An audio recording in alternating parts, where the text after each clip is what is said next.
Señora Álvarez de Toledo, gracias por su intervención, gracias por sus palabras.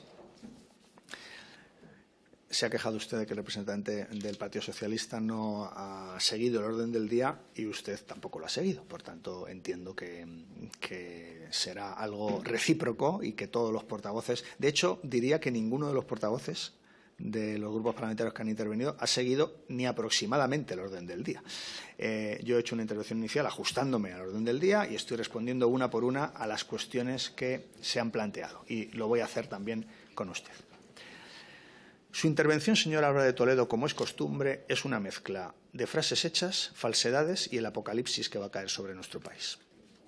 Esto es marca de la casa. Esas intervenciones que usted se escribe siempre son lo mismo. Y cambian las frases hechas, cambia el apocalipsis, el mundo se acaba, España se rompe, la democracia está en peligro, el Estado de Derecho no soporta más la presión. Y la realidad es que España cada día está mejor, en lo económico, en lo social, en lo territorial y en lo constitucional. Cada día está mejor.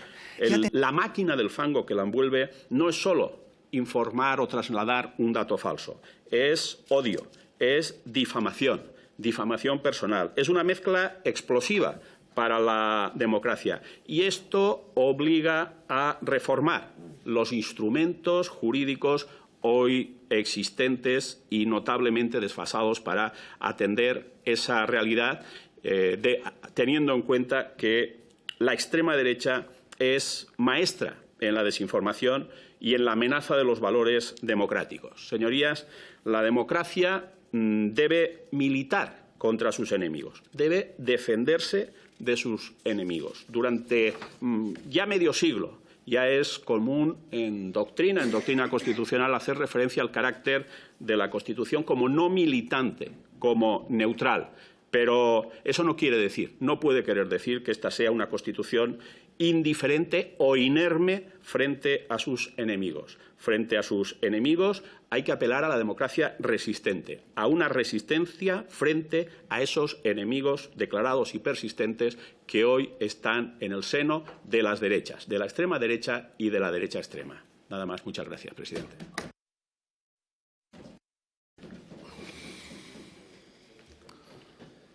Muchas gracias, señor Rayo. Por último, por el Grupo Parlamentario Popular en el Congreso, la señora Álvarez de Toledo. Gracias, señora Álvarez de Toledo. Tiene la palabra el señor ministro para responder a los diversos grupos parlamentarios. Muchas gracias a todos, señorías, portavoces de los diferentes grupos, por sus intervenciones.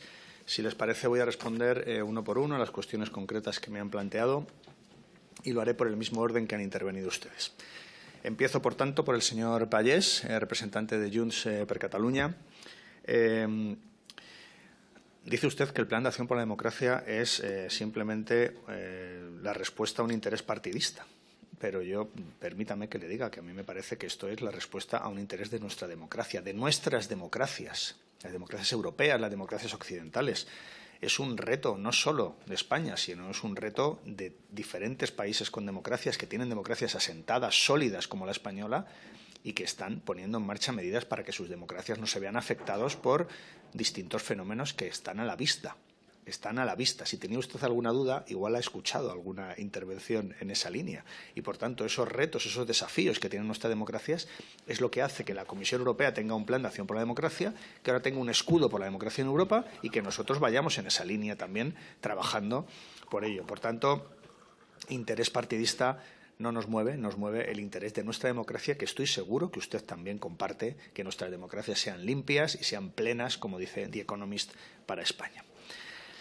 En su intervención ha citado diferentes hitos de la historia de los procedimientos judiciales que se vieron en su día iniciados en relación con el proceso soberanista y ha hecho una referencia.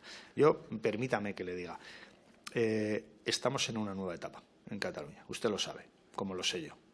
Es una etapa donde hay acuerdos, donde hay diálogo, donde las empresas vuelven, donde la normalización política, institucional y social que buscaba, por ejemplo, la ley de amnistía, incluso en el propio título, se está consolidando.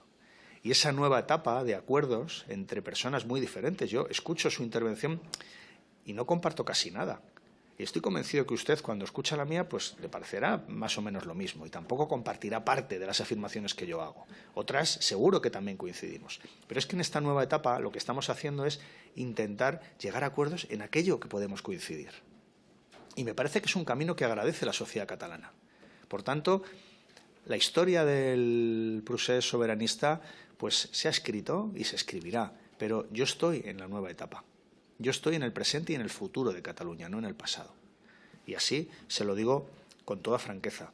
Y me hacía usted alguna referencia, incluso alguna petición de rectificación sobre lo que dije, y reitero, de que hubo fractura social en grupos de amigos, en familias en Cataluña durante el procés. Mire, en lugar de quedarnos con su opinión o con la mía, vamos a ir a datos.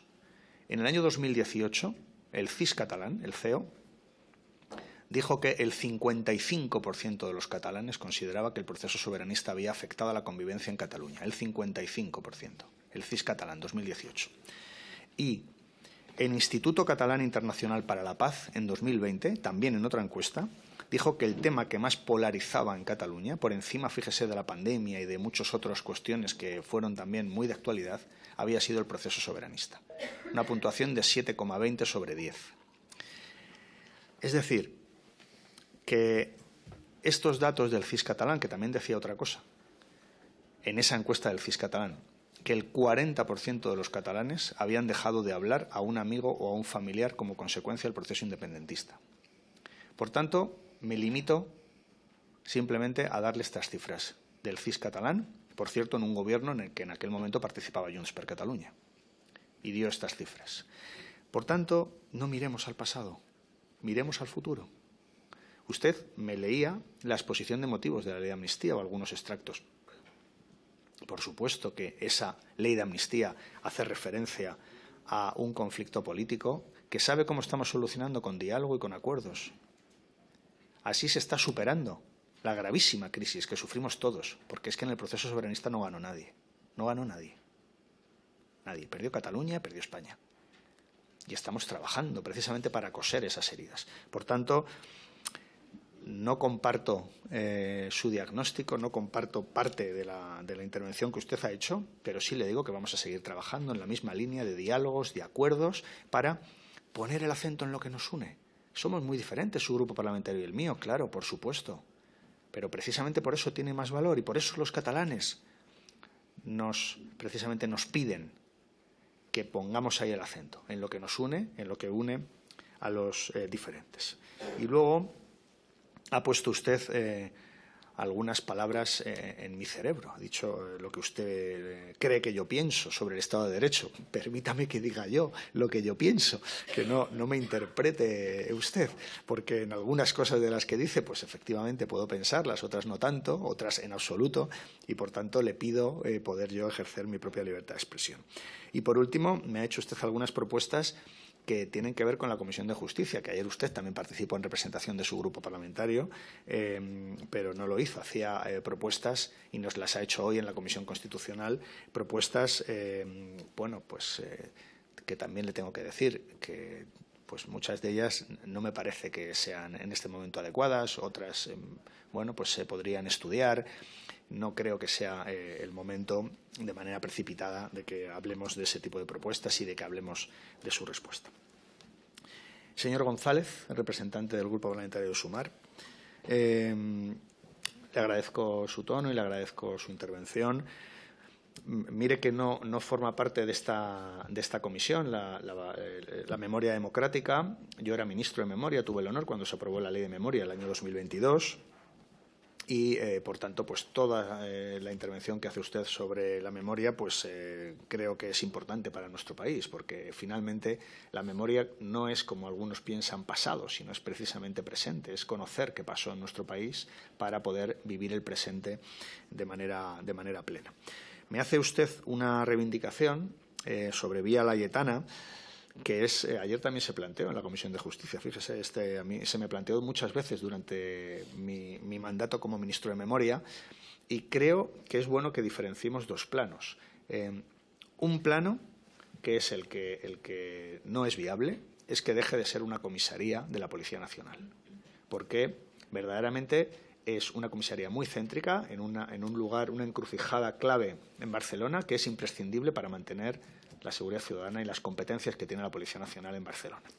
Pero también le digo, igual que le digo esto con toda claridad, también le digo que, claro, que puede y debe ser un lugar de memoria. Por supuesto que ahí también se hicieron torturas y el franquismo torturó a personas y a demócratas. De tal manera que son dos planos diferentes. Yo creo que en uno, digamos que no será fácil que podamos entendernos y en el otro será muy sencillo que podamos hacerlo. Defiende usted la acusación popular en los términos actualmente regulados, es decir, en cómo hoy la ley de enjuiciamiento criminal establece la acusación popular. Permítame que le diga, con todo el respeto, que creo que hay parte de la izquierda en nuestro país que peca de bastante ingenuidad con lo que hoy supone la acusación popular. La acusación popular hoy es una herramienta de los ultras para perseguir a progresistas, sean humoristas, sean políticos, sean periodistas o sean familiares. Eso es hoy la acusación popular. Le reto a que en su réplica me diga 2 o 3 nombres. Dice usted, pero ¿cómo ese derecho de los ciudadanos? Dígame 2 o 3 nombres de ciudadanos que hayan ejercido la acusación popular. Fíjese qué fácil se lo pongo. Somos 49 millones. Dígame 2 o 3. O sea, para que vea usted, de verdad, no seamos ingenuos. La acusación popular tiene una regulación muy amplia. Yo con la acusación popular pienso lo mismo que piensa el Tribunal Supremo y el Constitucional, que en diferentes sentencias han dicho que hay que regular y hay que limitar la acusación popular, porque hay un uso espúreo de la acusación popular, que lo hacen los ultras, que además están bien financiados. Y como están bien financiados, pueden depositar las fianzas que se los pidan. Váyase usted, ejerza usted la acusación popular y que le pidan 50.000 euros para ejercerla, o 30.000, o 40.000, o 80.000, o 10.000, lo que sea. Claro, eso es lo que sucede. Y, por tanto, yo lo que creo es que, en línea con lo que dice el Tribunal Constitucional y en línea con lo que dice el Tribunal Supremo, hay que regular la acusación popular para que se parezca a lo que necesita una democracia plena, como es nuestro país, y que no sea un coladero de ultras persiguiendo a gente progresista. Es lo que soy. Y a partir de ahí, hablemos de la propuesta del Grupo Parlamentario Socialista, hablemos de cuál puede ser su propuesta, hablemos, que es la manera de resolver diferencias entre 2 grupos que conformamos el Gobierno y 2 grupos que somos progresistas y que, por tanto, estamos llamados a entendernos en este momento político de nuestro país. Y luego, por supuesto, que comparto su diagnóstico sobre la necesidad de hacer una democracia más fuerte, más transparente. El presidente del Gobierno ha anunciado algunas de las medidas que usted planteaba, regular el algoritmo, evitar la concentración de medios, que, por cierto, la concentración de medios, esto lo dice el Reglamento Europeo. Esto lo dice la ENFA. Por tanto, cuando nosotros decimos que el Plan de Acción por la Democracia español va en línea con lo que dice la Comisión Europea y el Parlamento Europeo, es que es tal cual. Fíjese, le voy a contar una pequeña anécdota. Vino el comisario europeo de Justicia de la anterior Comisión Europea, vino a España y visitó al señor Feijóo y luego me visitó a mí. Y entonces vino el comisario europeo y me dijo, sí, y me contó las cosas que le había contado el señor Feijóo como el fin de la democracia, que era cuando habíamos anunciado el Plan de Acción por la Democracia. Entonces fui punto por punto diciéndole en qué artículo concreto de la Directiva Europea estaba cada uno de los puntos que el señor Feijóo iba a poner en riesgo el Estado de Derecho y la democracia en nuestro país. Bueno, pues esta es la línea que vamos a seguir, por supuesto trabajando para que nuestra democracia sea más limpia y, por tanto, le agradezco su intervención y sus propuestas. Señora Méndez, representante de Vox, gracias por su intervención. ¿No le gusta a usted que hablemos de las bondades de la democracia? Igual usted prefiere algún otro sistema político.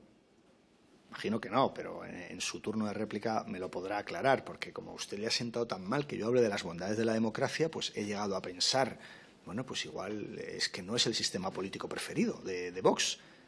Usted me lo aclara en la réplica y todos amigos. Me dice que estamos, entre comillas, lo que ha dicho usted, de manera, con un tono de voz y un intento de solemnidad propio de otros momentos de nuestra historia, que estamos despedazando España y despedazando nuestra patria. Le ha faltado decir común y universal y eterna.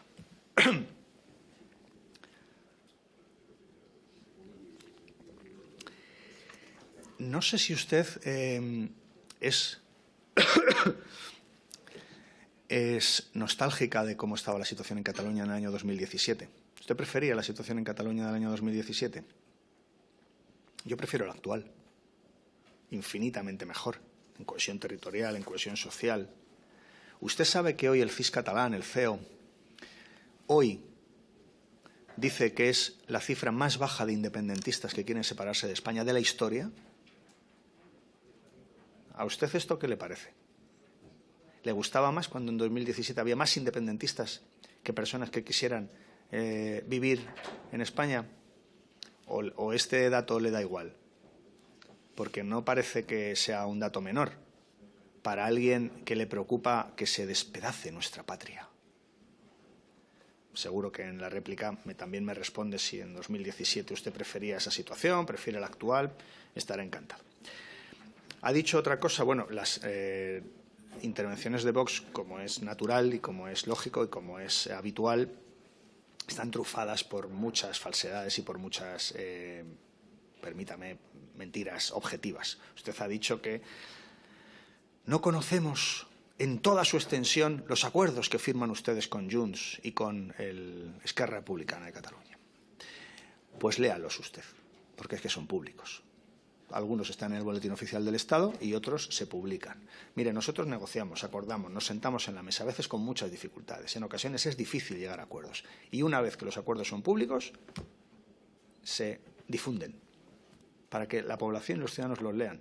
Pasó con el acuerdo con Esquerra Republicana de la investidura de Pedro Sánchez, donde se hablaba de la condonación de la deuda de las comunidades autónomas, que, por cierto, dijimos que era extensible a todas las comunidades autónomas y salieron algunos presidentes autonómicos del PP. ¿Qué discriminación? Solo para Cataluña. Y dijimos, no, que es para todas las comunidades.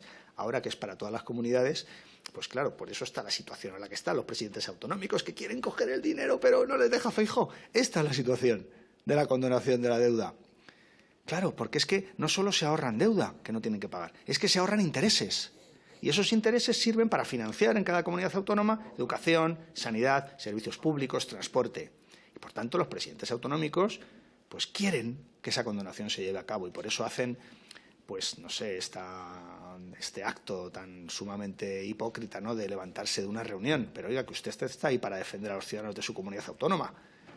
No está ahí para hacer un numerito, está ahí para defender a los ciudadanos de su comunidad autónoma, que seguro que quieren que tenga más recursos su comunidad autónoma para poder financiar el estado del bienestar.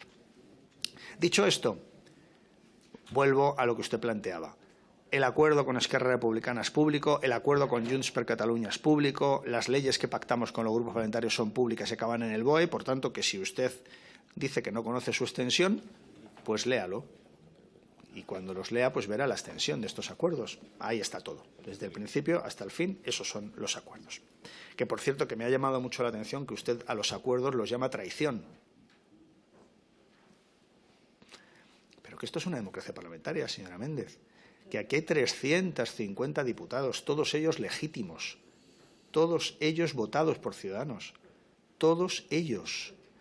Tan importantes los 7 de Esquerra, los 7 de Junts, los 6 de Bildu, los 5 del PNV, el del BNG, el de UPN, los 27 de Sumar, los 4 de Podemos, todos importantes para llegar a diferentes acuerdos.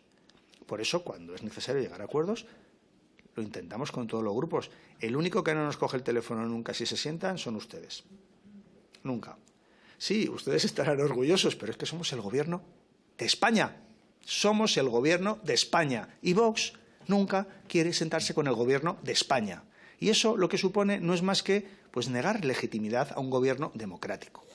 Es decir, volvemos de nuevo a lo que le decía en mi primera intervención, que es que este es un sistema político parlamentario de creación de mayorías, de diálogo, de acuerdo, y que usted igual prefiere otro sistema político. Pero somos el gobierno democrático legítimo de España. Y ustedes jamás tienen a bien sentarse con nosotros para hablar de ningún tema. Seguro que pues, habrá gente en España que se lo premie, pero a mí me parece que una democracia, que hablemos entre diferentes, pues es lo que se nos pide. Y luego, pues ha hecho usted todo tipo de referencias a distintos asuntos que tienen que ver más con la Comisión de Justicia. Igual la Comisión de Justicia y la Comisión Constitucional pues podrían unificarse en una sola, presidente, en esta legislatura, porque claramente se ha hablado de todos los temas en ambas. Me ha quedado claro que a usted le gusta más la Ley de Enjuiciamiento Criminal del año 1882 que la que podamos hacer en 2025. Yo creo que a Vox le gustaba más la España de 1882 que la de 2025. Por tanto, me parece natural que a usted le guste más la ley de 1882 que la del 25. A Vox le gusta más la España del 19 que la España del siglo XXI. Esto es así. Y entonces, eso, digamos que lo que hace es que se demuestra en todas sus intervenciones y en todas sus afirmaciones, ¿no? Por supuesto, está a favor de mantener la acusación popular en su regulación actual. Señor representante de Sumar, Vox está a favor de la regulación de la acusación popular en los términos actuales. Para que tome nota, por favor, y lo transmita a los órganos competentes de Sumar, porque claro, es que Vox y el Partido Popular son los beneficiarios de la acusación popular. Si es que al abogado de las pseudoorganizaciones, pseudosindicatos, lo financia el Partido Popular en el Senado, que les paga el abogado, que es un asesor del Partido Popular. O sea que no hay disimulo, que es que el Partido Popular paga a un abogado como asesor en el Senado, que es el abogado de un pseudosindicato, que es el que inicia la acusación popular en muchas causas contra progresistas. O sea que esto es 1 más 1, 2, no hay mucha dificultad. Esto es así. Entonces, bueno, pues quiero que quede también constancia de esto. Y luego me acusa usted, señora Méndez, de atacar a la justicia, para acto seguido atacar usted a la justicia y al Tribunal Constitucional y a los magistrados que allí prestan sus servicios, ¿no? A usted le parece que este Tribunal Constitucional está colonizado y me imagino que el Tribunal Constitucional de hace 4 años le parecía absolutamente democrático y legítimo. Entiendo que será así. Bueno, me dice su compañero que no, lo que me hace recordar que en sus programas electorales hacían como propuesta la de hacer desaparecer el Tribunal Constitucional. No sé si ahora están en eso, porque recuerdo una vez en pleno que pregunté, pero si ustedes en sus programas electorales lo que pretenden es hacer desaparecer el Tribunal Constitucional, y recuerdo perfectamente cómo el señor Abascal me dijo que sí con la cabeza y la señora Rodríguez Millán me dijo que no con la cabeza. Entonces, ese momento que yo no lo olvido, me gustaría que, aprovechando su réplica, me recuerde en qué momento estamos de su programa electoral. ¿Queremos acabar con el Constitucional o queremos mantenerlo? ¿Tenía razón el señor Abascal cuando me decía que sí con la cabeza o la señora Rodríguez Millán cuando me decía que no? ¿Cómo está ese debate dentro de Vox? Y luego también, señora Méndez, pues usted se manifiesta en contra del Plan de Acción por la Democracia. Pues es lógico. Si fuera un plan de acción contra la democracia, a usted seguramente le gustaría más, pero es el plan de acción por la democracia, para conseguir una democracia más limpia, una democracia más transparente, una democracia más fuerte, que lucha contra los retos que tienen hoy las democracias occidentales. Y también ha dicho usted que cómo puede ser que en el plan de acción por la democracia se incluya la posibilidad de que las encuestadoras privadas que publiquen encuestas durante la campaña electoral, por ley, se les obliga a hacer públicos los datos macro de esas encuestas. Fíjese, si es que es mejor para ustedes, si es que así no se creen ustedes que van a tener 190 diputados sumando Vox y PP, si es mejor que tengan ustedes encuestas que sean fiables. Porque, claro, lo que pasa ahora pues es un festival de encuestas que un señor pues se levanta por la mañana y dice, venga, ¿cuánto suma hoy la derecha y la otra derecha? 207, no, 195, y lo publica pensando que eso influye en el voto. Y luego llegan las elecciones y el resultado es el que es. Es decir, que a ustedes les viene bien que haya encuestas fiables, que luego el Partido Popular se cree que va a llegar a 170, que ustedes se creen que PP y Vox van a sumar 200, y España no es de derechas ni es de ultraderecha. España vota y el resultado es el que está a la vista de todo el mundo viendo este Parlamento. Y luego también me ha quedado claro que usted no está a favor de la derogación del delito de ofensas religiosas y, por tanto, vamos a traducir esto al lenguaje de la calle. Vox quiere que Lala Chus y Keke estén en la cárcel. El Partido Socialista y el Gobierno quieren que puedan hacer humor con libertad. ¿Ha quedado sencillo? Vox quiere que Keke y Lala Chus ingresen en prisión por hacer humor y el Gobierno y el Partido Socialista les van a defender y quieren que hagan humor con libertad de expresión y sin ninguna limitación por el Código Penal. Creo que aquí las posturas están claras. Y, por último, pues me dice que no acuse a Vox de decir chorradas. alguna dicen, pero también le tengo que decir que yo les tomo muy en serio, que ustedes son la ultraderecha, que les conocemos. Y, por tanto, para mí, desde luego, las propuestas, la idea de España que tienen, el odio, las mentiras, la desinformación que en los caldos de cultivo habituales de la ultraderecha se propagan, a mí me parecen muy serias, porque yo quiero que España sea siempre una democracia y cada vez más avanzada. Y por eso me parece muy serio y muy peligroso lo que ustedes quieren para nuestro país.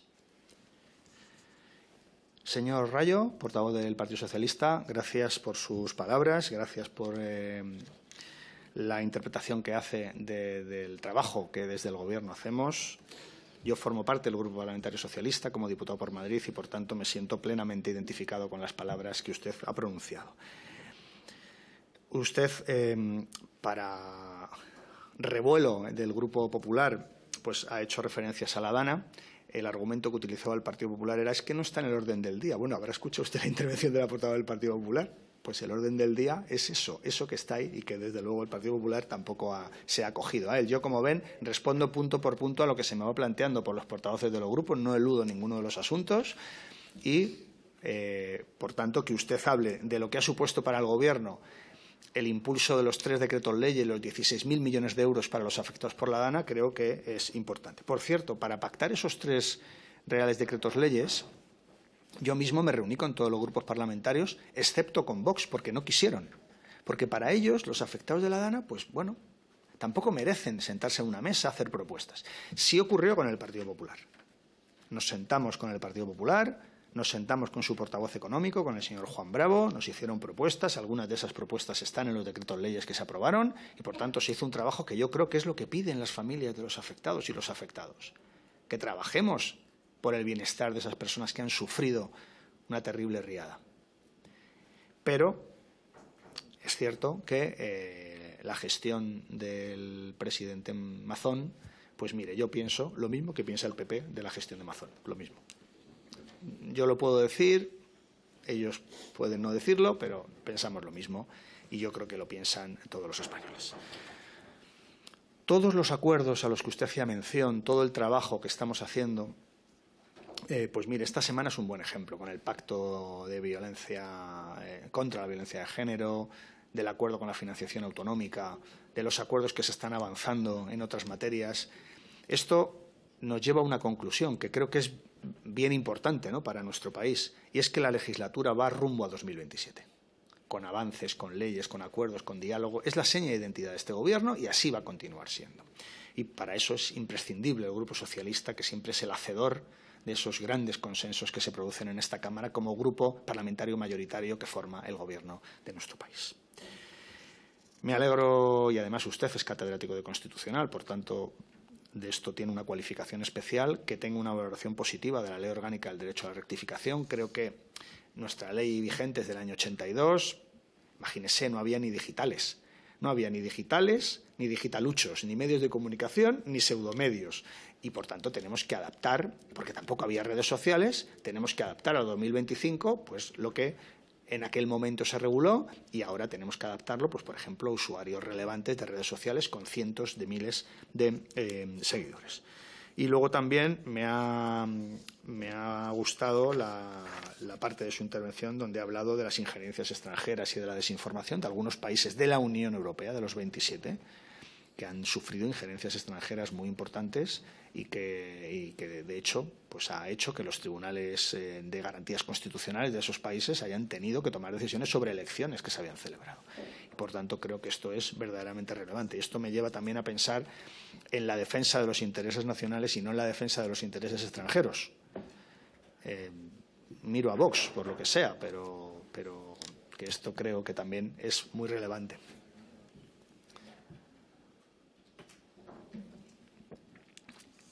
Señora Álvarez de Toledo, gracias por su intervención, gracias por sus palabras.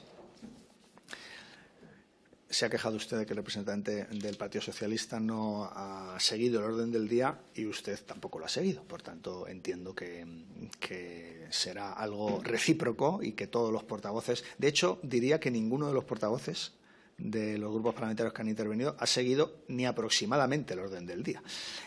Yo he hecho una intervención inicial ajustándome al orden del día y estoy respondiendo una por una a las cuestiones que se han planteado, y lo voy a hacer también con usted. Su intervención, señor Álvarez de Toledo, como es costumbre, es una mezcla de frases hechas, falsedades y el apocalipsis que va a caer sobre nuestro país. Esto es marca de la casa. Esas intervenciones que usted se escribe siempre son lo mismo. Y cambian las frases hechas, cambia el apocalipsis, el mundo se acaba, España se rompe, la democracia está en peligro, el Estado de Derecho no soporta más la presión, y la realidad es que España cada día está mejor, en lo económico, en lo social, en lo territorial y en lo constitucional. Cada día está mejor. Y ha tenido usted la mala suerte de que ayer por la tarde The Economist publicara el ranking de democracias plenas del mundo y que dijera que España, por supuesto, es una democracia plena, por supuesto que ha subido 2 puestos en el ranking y que tiene una democracia más sólida que la de Estados Unidos, la de Portugal, la de Italia o la de Francia, por ejemplo. Esta es la realidad dicho por un observador internacional independiente.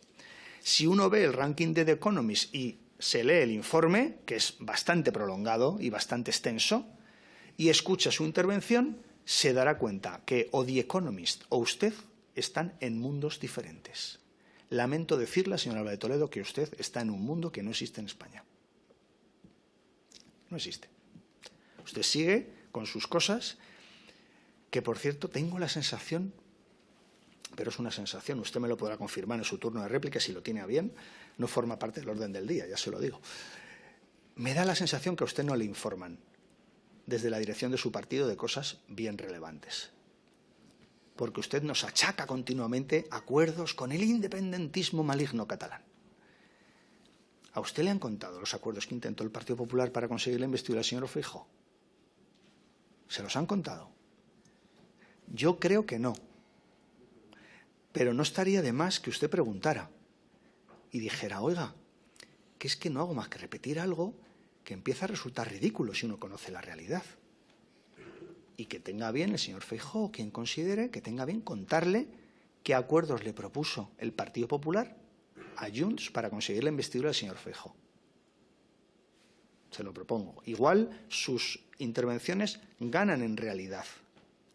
Y usted deja de decir cosas que realmente, desde luego, no son de este país, del siglo XXI, no son del año 2025 en España, pero es que tampoco son del Partido Popular, que en su relación con el independentismo, permítame, es bastante cambiante, porque es que usted lo mismo dicen que hay que legalizarles como que les mendigan sus votos para una moción de censura. Es que ustedes tan pronto dicen que son terroristas como dicen que están encantados de votar con ellos. Señor Álvarez de Toledo, ¿el independentismo catalán son terroristas o quieren ustedes sus votos para una moción de censura? Me encantaría que me respondiera usted en su réplica.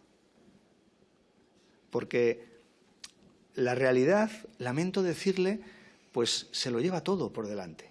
Y sus discursos no aguantan el más mínimo contraste con la realidad española, no lo aguantan. Los mire por donde lo mire. Son discursos que pueden ser floridos. Son discursos, fíjese, incluso trabajados. Si yo le reconozco su capacidad parlamentaria, lo que le digo es que no estaría de más que se parecieran a la realidad en alguna frase. Así, por hacer algo distinto, señor Álvarez de Toledo, que haya algo que sea la España de 2025. Es que hoy económicamente España multiplica por 4 el crecimiento económico de la media de la Unión Europea, por 4. Hace unas décadas España solo crecía si crecía en Alemania y Francia, y hoy multiplicamos por 4 la media de la Unión Europea. Es que hoy tenemos el estado del bienestar más reforzado de la historia de nuestra democracia. Es que hoy la crisis constitucional que supuso el proceso soberanista hoy está en vías de normalización, gracias a normas que usted critica, que nos dice que no tenemos coraje. Pero, oiga, ¿qué coraje tuvieron ustedes en 2017 cuando gobernaban España? Si son ustedes una máquina de hacer independentistas. Mire, cójase el CEO, que es el CIS catalán, y vea la curva del número de independentistas en Cataluña. Hoy está en el mínimo. Nunca en la historia ha habido menos catalanes que quieran independizarse de España. Nunca. Entiendo que esto le alegrará, señor Álvarez de Toledo. ¿Le alegra a usted que haya menos independentistas que nunca en la historia? ¿Le alegra? ¿Es motivo de felicidad para usted? ¿Le digo cuándo va a crecer el número de independentistas en Cataluña? El día que usted sea ministra. Ese día, el día que usted sea ministra, que lo sea el señor Gil Lázaro, que lo sea la señora Méndez, que el señor Abascal sea vicepresidente, ese día el número de independentistas crecerá. Porque ustedes no entienden la pluralidad de España.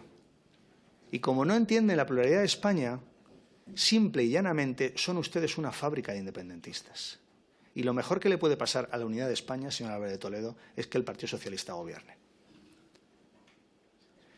Esto basado en cifras objetivas de las encuestas que hace el CIS catalán.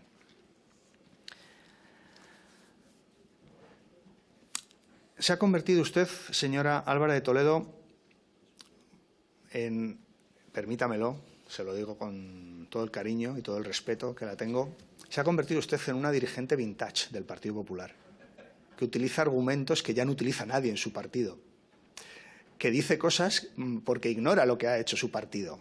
Es decir, usted, pues, me temo que no está en los círculos de decisión del Partido Popular y eso le hace, pues, hacer acusaciones al Gobierno de cosas que ha hecho o ha intentado hacer el Partido Popular y como usted se ha convertido en una dirigente vintage, pues utiliza argumentos que hace un año que no utiliza nadie en el Partido Popular. Yo me alegro que hable usted de los indultos y de la amnistía, que han sido imprescindibles para la normalización en Cataluña, pero que ayer fue la Comisión de Justicia, aquí no se habló de eso, ¿eh? Tiene usted a la señora Moro detrás, que fue la portavoz en la Comisión de Justicia. Que aquí estamos en otra etapa, señora Álvarez de Toledo, la etapa de los acuerdos, de los diálogos, del presente y el futuro de Cataluña. La Cataluña donde vuelven empresas. La Cataluña donde se consigue que haya cada vez menos catalanes que se quieran desvincular de España, porque consideran que el proyecto común de España, les parece atractivo.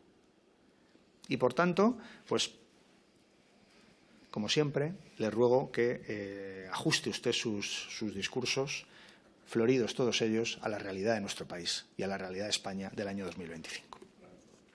No le gusta a usted que se pacten las competencias migratorias con Junts per Catalunya al amparo del artículo 152 de la Constitución española. No le gusta a usted que al amparo de la Constitución española se pueda pactar la delegación de competencias a las comunidades autónomas. Bueno, me imagino que usted defiende más un Estado centralizado, ¿no? Un Estado donde las comunidades autónomas no tienen competencias, pero yo creo que el Estado autonómico en España ha sido un éxito y reforzar el autogobierno a mí me parece que es un camino que debemos recorrer todos los gobiernos. Como lo han recorrido gobiernos anteriores del Partido Popular también. Recuerde usted las delegaciones de competencias del gobierno Aznar, por ejemplo. Ha dicho una frase que la he entrecomillado y que me gustaría que me explicara en su turno de réplica porque no la he entendido, que es premiar a malversadores con dinero de todos los españoles. Me gustaría que me explicara usted qué está diciendo, porque la frase, como puede ser, es florida, es bonita, tiene cadencia, literariamente puede tener algún valor, pero realmente hay una mentira como una casa debajo, como pasa con todas sus intervenciones. Entonces, si me la explica usted, pues se lo agradecerá. Y luego, ha hecho usted, en buena parte de su discurso, le diría que la mayor parte de su discurso, ha hecho usted un paralelismo entre el presidente Trump y el presidente Sánchez. Y le voy a decir algo. Igual no cala ese paralelismo. ¿Por qué es tan absurdo? Que no se pregunte usted por qué, pero igual ese paralelismo que usted ha planteado en su discurso no termina de creérselo a la ciudadanía. Pero oiga, si usted insiste por ese camino, fenomenal. Cuando llegue a Kentucky ya volverá. Pero ya le digo que no parece que ese paralelismo vaya a ser aceptado como una cosa real por los ciudadanos de nuestro país. Y luego hace algo habitual que también ha hecho la portavoz de Vox. Es aquí donde los caminos del Partido Popular y Vox se cruzan, donde van de la mano el Partido Popular y Vox, donde PP Vox funcionan como una única organización política, que es acusar al Gobierno de atacar a los jueces para, acto seguido, atacar ustedes a los jueces, en este caso del Tribunal Constitucional. Como veo que lo niega el Partido Popular, voy a leer algunas declaraciones del Partido Popular Ah, que no son jueces los magistrados. Bueno, les niegan la categoría de jueces a los magistrados del Tribunal Constitucional. Estupendo. Pues este es el conocimiento que tiene el Grupo Popular de la arquitectura institucional de nuestro país. Los magistrados del Tribunal Constitucional, el Partido Popular les niega la categoría de jueces. Entonces, entiendo que, claro, si no les consideran jueces, pues por eso no respetan sus sentencias, claro.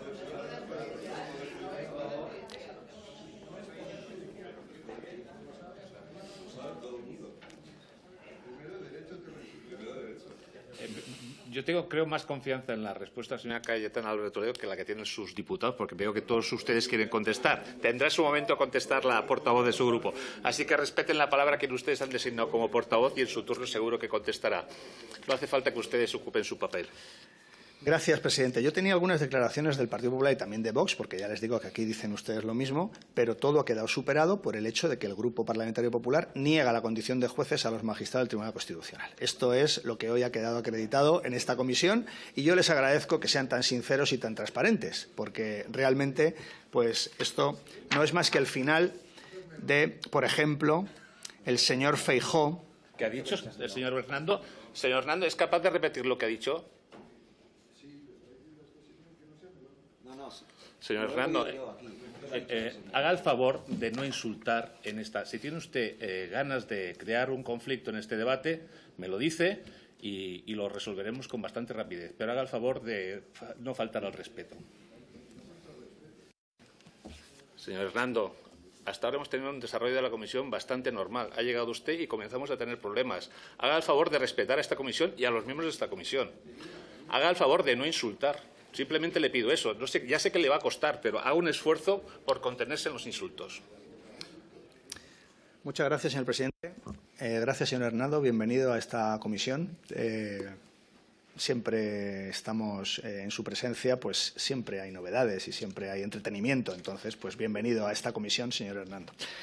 Mire, decía que Vox y el Partido Popular son una unidad de destino en lo universal como organizaciones políticas porque el señor Abascal dice que el Tribunal Constitucional va a delito por día y el señor Feijóo dice que, por supuesto, que el Tribunal Constitucional puede delinquir y que, sin duda, una resolución injusta es una prevaricación y que espera y desea que no manosee, dice el señor Feijóo, sentencias del Tribunal Supremo y que tengamos la garantía de un Estado de Derecho pleno. Esto dice el señor Feijóo. Entiendo que es que no hay un Estado de Derecho pleno en España por la sentencia del Constitucional. Por tanto, ruego a PP Vox que respeten a los magistrados del Tribunal Constitucional, que, por cierto, han sido votados por el Partido Popular, los 12. Los 12 magistrados del Tribunal Constitucional han sido votados. El señor Conde Pumpido, el señor Juan Carlos Campo, la señora María Luisa Balaguer, la señora María Luisa Segoviano, la señora Laura Díaz, el señor Enrique Arnaldo, el señor José María Macías, la señora Concepción Espejel. Todos los magistrados del Constitucional han sido votados por el Partido Popular y por el Partido Socialista, todos sin excepción. Y, por tanto, dejen ustedes de amedrentar y de amenazar al Tribunal Constitucional en el ejercicio de sus funciones constitucionales. Por tanto, le agradecería, señor Álvarez de Toledo, que rectifique sus manifestaciones contra el Tribunal Constitucional, que no les amedrente, que no les amenace y que respete las competencias que tiene el Tribunal Constitucional. Este Tribunal Constitucional y todos los anteriores que han sido elegidos por mayorías de 3/5 por el voto de PP y Partido Socialista Obrero Español.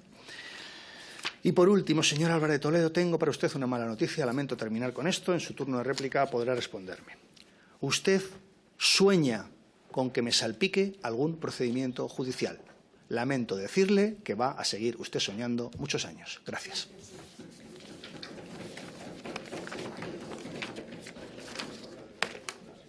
Seguidamente abriríamos un turno de réplica por 3 minutos y